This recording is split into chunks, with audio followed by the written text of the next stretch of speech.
This is The Hollow, a dark fantasy adventure written by Dean Dunakin and narrated by Louis Krahn. Chapter 10 Onu.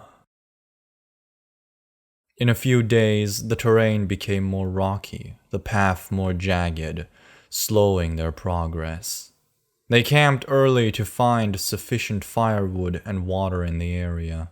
Their rations were dwindling, and the wildlife was tapering off, so they set some traps and deadfalls for extra provisions, and Dev started constructing a hunting bow with a hackberry branch he found, and bowstrings he had. They settled around their fire as the sun began to set, and the three youths pressured Noom to reveal where exactly they were going to find the Darkseer. Noom sat on a log, resting on his elbow and tapping his fingers on the crown of his head, and considered how much they knew about the Hollow. Over the course of their journey with Noom, the trio had narrated the story of their trip around the berm, from Witham to Elocant. Omega added more detail to the awakening of her abilities, how it led to the Farseer group and Ferox, touching on Dev's doomed relationship with that Farseer, and how they battled through the strangeness of the berm and the Hollow. During much of their journey, they were pursued by a relentless and indiscriminately cruel warrior known as Sire Valta, who left destruction and misery in his wake. To Noom, he sounded like a seer hunter, those who track and kill seers for various reasons. But seer hunters are not usually that indiscriminate. The trio gleaned that he was part of some group who was trying to stop them, which for them lended credence to the validity of their quest. They vanquished Valta outside the berm in Debila, far north of Elocant.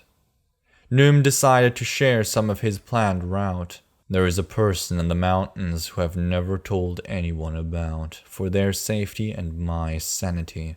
But you've survived more strangeness than most, and helped me survive too, so you deserve to know this.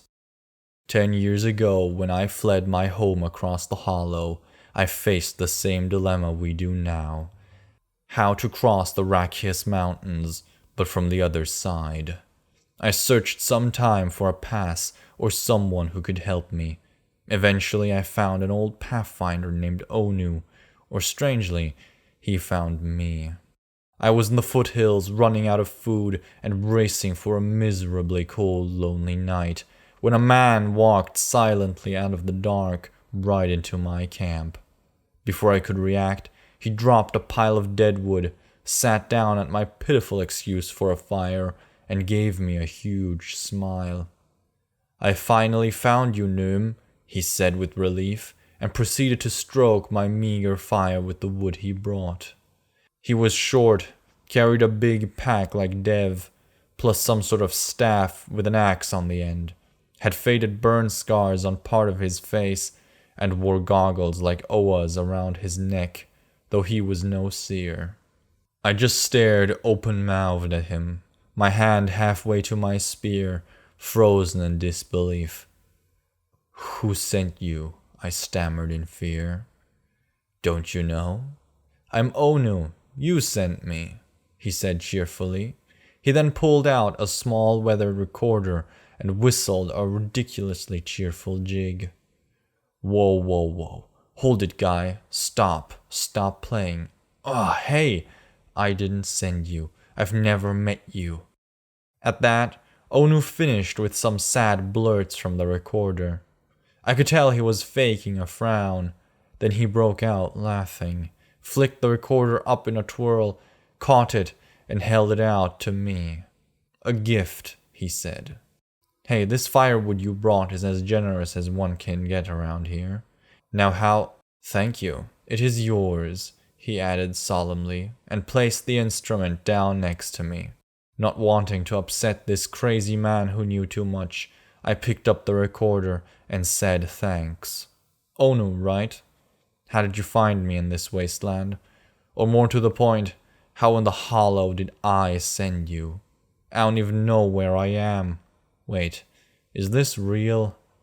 I peered uselessly into the dark for any sign of seers, then thought about re-evaluating which of us was the crazy man. It is what I do. I find things in these mountains. People, things, paths, places. Those who can find a path will find where they are going. I found you, Noom, and I found you again. There was that smile, cracking his face in half. Yeah, I guess you could see it that way. But how do you know my name? Noom, it has been a long time. But how do you forget a man who saved your life? And how do you forget a man the life of whom you saved? He looked at me quizzically. You're asking that seriously? I've never seen you before in either of our lives. Onu looked less than happy for the first time. Scratching his head, he said, You do have a lot more hair than last time we met. Guy, we've never met. Not outside the hollow, not in our dreams. Only inside the hollow, Onu said slowly. We looked at each other, a realization dawning on us. Through a trick in the hollow, he had met me in his youth, and then he met me in mine. Noom shook his head and clenched the log he was sitting on with both hands, still trying to grasp the whole of it. But I had never met him. Dev, you're going to burn your bow, said Noom.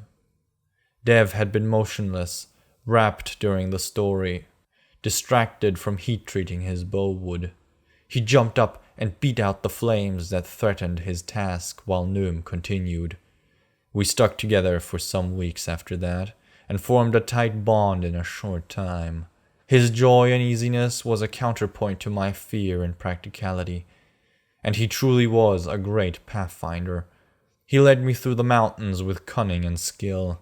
I came to call him a true friend, and invited him to travel further with me out of the hollow, but he declined, having made peace with his place in the mountains.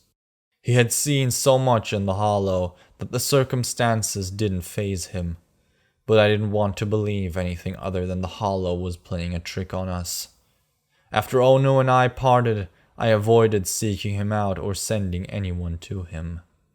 Noom reached over into his pack and pulled out a small recorder. That way, I would never have to accept that I will have given him this in his youth. The same pipe he gave you, Dev said. If he gave it to you and you end up giving it to him, then who made it? Asked Omega. Noom shook his head, unsure. There are things you see, he indicated Omega, that the rest of us are blind to. My guess is there are forces in the hollow that we are all blind to. It does not mean they do not act upon us. Throw it in the fire, suggested Aiden. Maybe it will strike a blow on this cursed place. Noom gripped the pipe in his fist and contemplated it. This is the best way across the mountains, he said with conviction. So be it. In the morning we set out to find your pathfinder.